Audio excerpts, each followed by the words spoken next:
बच्चों, मैं विकास सिंह रावत, सहायक अध्यापक हिंदी, राजकीय इंटर कॉलेज खिंडवाड़ा, विकास खंड कोट, जिला पौड़ी गढ़वाल, जिला शिक्षा एवं प्रशिक्षण संस्थान चटीगांव पौड़ी गढ़वाल द्वारा आज हम बात करेंगे व्याकरण के टॉपिक, हिंदी व्याकरण के टॉपिक प्रत्यय। प्रत्यय यानी सफिक्स किसे कहते हैं, प्रत्यय कितने प्रकार के होते हैं, इस विषय में हम जानेंगे। तो चलिए शुरू करते हैं। प्रत्यय, पहले इसके उद्देश्य जान लें कि इसके क्या क्या उद्देश्य होते हैं। बच्चे प्रत्यय की पहचान कर सकेंगे, बच्चे हिंदी में प्रत्यय के भेद जान सकेंगे, बच्चे नवीन निर्मित शब्दों से परिचित हो सकेंगे, बच्चे प्रत्यय और उपसर्ग में अंतर समझ सकेंगे।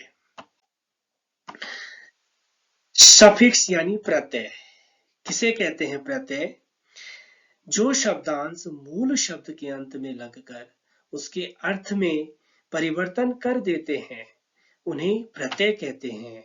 जैसे कविता कंप्यूटर की पढ़ाई कर रही है, इसमें पढ़ धन आई, पढ़ इसमें मूल शब्द है, आई जो है इसमें शब्दांश है या प्रत्यय भी कह सकते हैं उसे, और उससे जो नया निर्मित शब्द बना वह है पढ़ाई। तो इसी प्रकार हम दूसरे उदाहरण के द्वारा समझेंगे। वैज्ञानिक समाचार पत्र पढ़ रहा है, इसमें विज्ञान धन इक, तो विज्ञान इसमें मूल शब्द है, इक इसमें प्रत्यय है या शब्दांश है, और उससे निर्मित जो शब्द बना वह बना वैज्ञानिक। तो ये नया निर्मित शब्द है। आगे हम जानेंगे हिंदी में प्रत्यय के दो भेद होते हैं। पहला भेद कृत प्रत्यय, दूसरा भेद तद्धित प्रत्यय।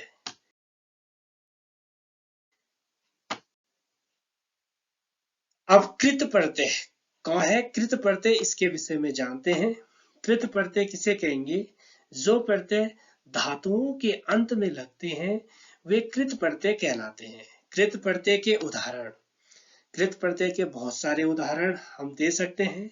सबसे पहले कॉलम में आप देख रहे हैं कृत प्रत्यय, दूसरे में धातु या मूल शब्द, क्योंकि कृत प्रत्यय जो होते हैं वो धातु और मूल शब्द में ही लगते हैं, और उससे निर्मित जो शब्द है वो आगे लास्ट कॉलम में दे रखे हैं। तो पहले कॉलम में है प्रत्यय आई, धातु है उसमें लिख और पढ़, उससे बना लिखाई पढ़ाई। ना, ना प्रत्यय है लिख और पढ़, लिखना पढ़ना। अन, मिल और अन मन, तो मिलन और मनन। आ से बना, आ से आ प्रत्यय से बना, धातु में जुड़कर सुख जाग भूख, सूखा जागा और भूखा। आवट से लिख मिल, जब जुड़ा तो लिखावट और मिलावट। आवा से बोल और छल, बुलावा छलावा। ई से बोल हंस, बोली हंसी। दार से लेना देना, लेनदार देनदार। आलू कृपा और दया, ये दो मूल धातु हैं या मूल शब्द हैं, इनसे बना कृपालु दयालु। इया घट बढ़, ये दो मूल शब्द हैं, इनसे बना घटिया बढ़िया। अब बात करते हैं ख तद्धित प्रत्यय। जो प्रत्यय संज्ञा सर्वनाम अथवा विशेषण के अंत में लगकर नए शब्द बनाते हैं वे तद्धित प्रत्यय कहलाते हैं। तद्धित प्रत्यय के उदाहरण हम जानते हैं। तद्धित प्रत्यय के भी बहुत सारे उदाहरण हम देख सकते हैं। कुछ संज्ञा से बन रहे होंगे, कुछ सर्वनाम से और कुछ विशेषण से बन रहे होंगे। जैसे पहले कॉलम में आप देख रहे होंगे तद्धित प्रत्यय है, दूसरे में मूल शब्द है, और तीसरे कॉलम में आप देख रहे होंगे निर्मित शब्द है। जैसे पहला है आर, इससे दो मूल शब्द थे लोहा और सोना, इससे बना लोहार सुनार। कार से वैसे ही साहित्य पत्र, तो इससे बना साहित्यकार और पत्रकार। एरा चाचा मामा, चचेरा और ममेरा। वान, वान से वान जो प्रत्यय था तद्धित, उससे उसमें जोड़ा धन और गाड़ी तो उससे बन गया धनवान और गाड़ीवान। ता प्रभु सुंदर, प्रभुता सुंदरता। पन अपना पराया, अपनापन परायापन। आपा मोटा और बूढ़ा तो मोटापा बुढ़ापा। आस में जुड़ा जब मीठा खट्टा तो मिठास खटास। इक धर्म इतिहास धार्मिक ऐतिहासिक। ईला रंग चमक तो रंगीला चमकीला। ईन रंग नमक रंगीन नमकीन। आगे हम बात करते हैं प्रत्यय और उपसर्ग में अंतर क्या होता है।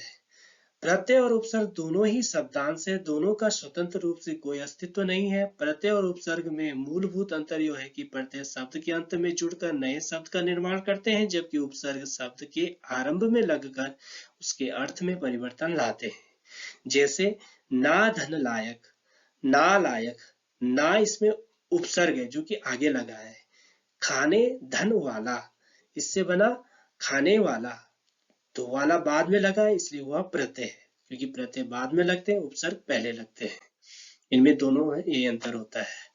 आगे देखते हैं प्रत्यय और उपसर्ग एक साथ हम कैसे ला सकते हैं। जैसे कुछ शब्दों में प्रत्यय और उपसर्ग एक साथ जोड़कर हम नए शब्द बनाते हैं। जैसे मूल शब्द है मान, उसमें उपसर्ग जुड़ा अप और प्रत्यय जुड़ा इत तो बना शब्द अपमानित। जैसे मूल शब्द है ज्ञान, उससे में उपसर्ग जुड़ा बी, प्रत्यय जुड़ा इक तो बना वैज्ञानिक। अभ्यास प्रश्न। अभ्यास प्रश्न में हमने जितना भी पढ़ा उस विषय में जानेंगे कि प्रत्यय को परिभाषित कीजिए। पहला प्रश्न ये है तो आप आसानी से परिभाषित कर सकते हैं। दूसरा प्रश्न है प्रत्यय के भेद बताइए। और तीसरा प्रश्न है प्रत्यय व उपसर्ग में क्या अंतर है, क्योंकि हमने इस विषय में भी जान लिया है कि दोनों में अंतर क्या होता है। तो आप सभी का बहुत बहुत धन्यवाद।